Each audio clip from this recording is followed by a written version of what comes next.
നമസ്കാരം. അംബിക ജ്യോതിഷത്തിലേക്ക് സ്വാഗതം. ഞാൻ ലാലിമായ. ഇന്നിവിടെ പറയുന്നത് യോഗകാരകന്മാരായ ഗ്രഹങ്ങളെ കുറിച്ചാണ്. നമ്മളെ ജീവിതത്തിൽ, ഒരു വ്യക്തിയുടെ ജീവിതത്തിൽ ഏതൊക്കെ സമയത്ത് യോഗകാരകന്മാര് അനുകൂലമായിട്ടുള്ള പ്രവർത്തനങ്ങൾ എന്ന് പറയുമ്പോൾ തൊഴിൽപരമായിട്ടുള്ള മേഖലകള്, വിവാഹാദി കാര്യങ്ങള്, സന്താനങ്ങള്, വാഹനങ്ങൾ വാങ്ങുക, സമ്പത്തുണ്ടാവുക. ഇപ്പൊ നീക്കിയിരിപ്പ് സമ്പത്തൊക്കെ ഉണ്ടാവണമെങ്കിൽ, ബാങ്ക് ബാലൻസ് ഒക്കെ ഉണ്ടാവണമെങ്കിൽ നല്ല ഗ്രഹങ്ങളുടെ അല്ലെങ്കിൽ യോഗകാരകന്മാരായ ഗ്രഹങ്ങളുടെ കാലയളവിലായിരിക്കും ഉണ്ടാവുക.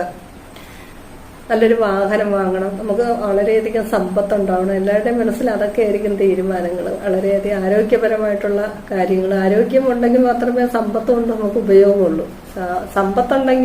സമ്പത്തുണ്ടെങ്കിൽ ആരോഗ്യപരമായിട്ടുള്ള കാര്യങ്ങൾ വന്നാലും സമ്പത്ത് കൊണ്ട് നമുക്ക് കുറച്ചൊക്കെ മാനസിക ബുദ്ധിമുട്ട് ഒഴിവാക്കിയെടുക്കാം. സമ്പത്തില്ല